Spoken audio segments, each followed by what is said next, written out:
Well, Rory and Sophia, could you say a little bit about yourselves?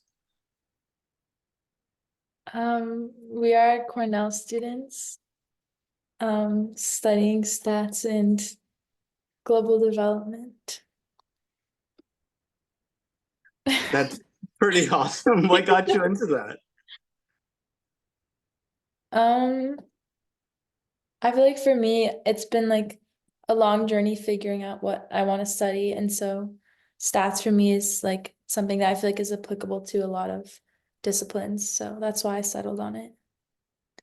Um, I was I've always been really passionate about um like international politics and world events, as well as um like involved in social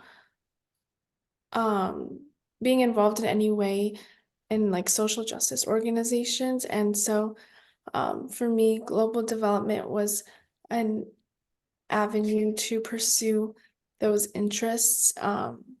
And I also studied communication because that was a way for me to pursue journalism. And I see journalism as like a catalyst for change in a way to, um, uh, I guess, a tool for reform by like spotlighting issues that I am passionate about. And so, are y'all generally hopeful about the future of humanity, or do y'all have concerns? Mm, I think that's a really broad question, but I think in general, I tend to try to be optimistic. I think if you're not optimistic, then you can just kind of resign to the way things are.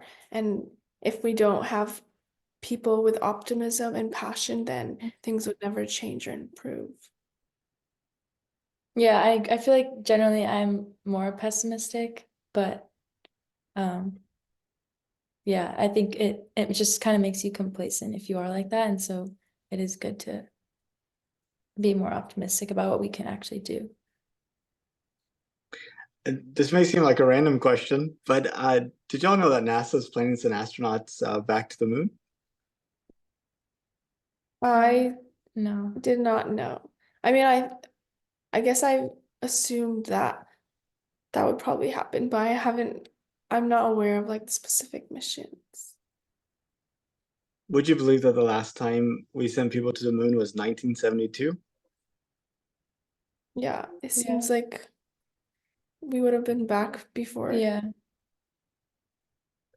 Now that you've heard about it, any initial reactions? Like, is it something you're excited about, or do you have questions about it? And what are your thoughts? Mm. I feel like it is something that is overdue because I mean, I feel like we focus a lot about what is happening to like our country and our world because maybe it feels more reasonable or less scary to imagine what could be beyond what we know as of now.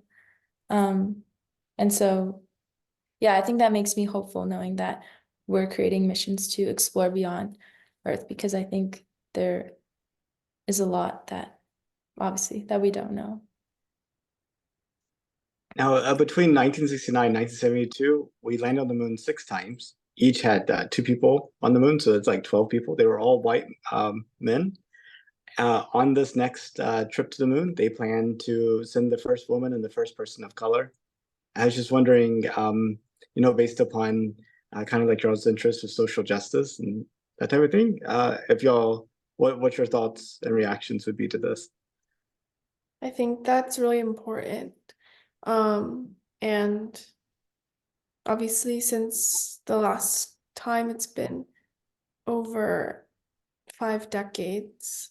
And so it would be um shocking if there weren't changes in the demographics of what's being sent. And I guess it's um a positive proof of the fact that opportunities for higher education and um, have been expanded to include women since the 70s and to include people of color, and that it's really exciting to see that women are now also being recognized for that. And I think it's also important because young children, young girls, or young kids of color can see that it's also possible for them to have a dream that maybe one day they want to be an astronaut, and to see that representation.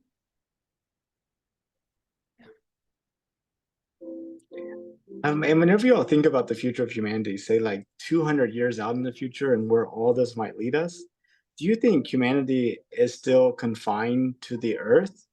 Or do you think in 200 years we have people living on the Earth and living on other planets and in big space cities and things like that?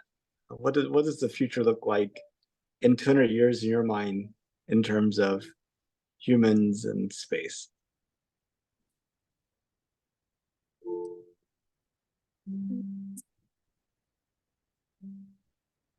I feel like that's something that like we should be doing, and like that's something that is hopefully possible given all of the missions that NASA is working on. I think that with all the technology we've created and all the ability that we have as such developed humans, it would be a shame to not take advantage of that and do what we can to explore beyond just what we know. And so, yeah, that is, I do see that in the future. And if you could, would you take a trip to space? I know I remember reading about like the mission to Mars, and like people will who will end up going to Mars will be able to return, I think, if I'm correct. And so I don't know if I could um ever see myself taking a trip to space with no intent of returning. Uh, because yeah, I value my life on Earth and the people on Earth. So I think that would be, yeah, it would it would be hard to weigh the decision of whether I want to um be the first in humanity, be one of the only people in humanity to have gone into space at this time, or while leaving behind my entire life on Earth. So I think if I could return to Earth, then yeah, that would be really amazing, of course. But with no intent of returning, I'd have to say no. Well, good news is everybody that's gone to space has come back. So So far, yeah. so far. So far. How about you? Yeah, I would say yes. I think I've always dreamed of like leaving, like what it would be like to be in space. But I think the one thing that always held me back was like the actual journey of getting there. But I think if I put that beside me, then yeah, I would love to go to space. Well, that's awesome. Well, I see this as a time capsule for people 200 years sitting in their Mars villages or, space cities to look back on what I think is going to be a transformational decade. Is there anything that y'all think would be good to share with them about what's going on in your worlds today?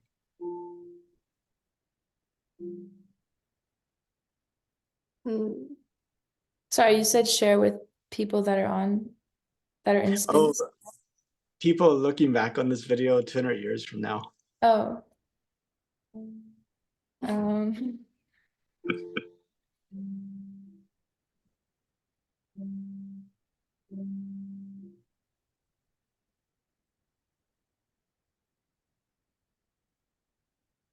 Well, I'd say like we're the first generation that grew up with um smartphones and like tablets.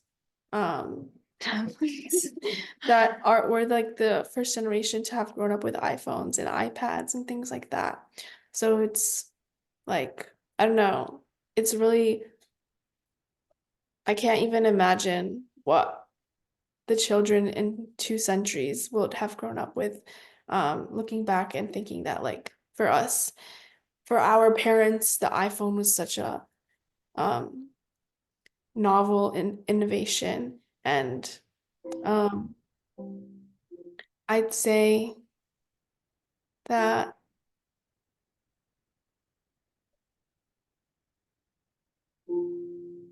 if technology, what in whatever way technology has advanced, I'd hope that in 200 years the children haven't lost um the capacity to be imaginative and like play outside, because I see that already in like kids younger than me. I mean, I'm a college student, but I see that now in like the children now who are growing up with like technology, and like smartphones from like elementary school age. I think it's changed how we interact with people and how we develop. And so, yeah, it's scary to think about how that trend may continue. And I would hope that in 2 centuries, technology has not completely um like become so pervasive in our lives that we've lost the ability to interact with each other and to be imaginative outside of our phones and our screens. Yeah, I agree. I was gonna say something similar in that while we have had all these technological developments, I feel like we've also kind of lost a little bit of our humanity. And, and just talking to like my parents about what their lives were like growing up, they, in a way, they kind of had more of that human connection. And so I think, yeah, something that does scare me about the future is how that could further be lost. And going with that, how, so many mental health issues can be worsened because of that. And so, yeah, I guess I'd be curious to see what that's like in 200 years. That's awesome. Well, I really appreciate y'all's time. Thank you so much for helping my project. I'll go ahead and stop the recording then.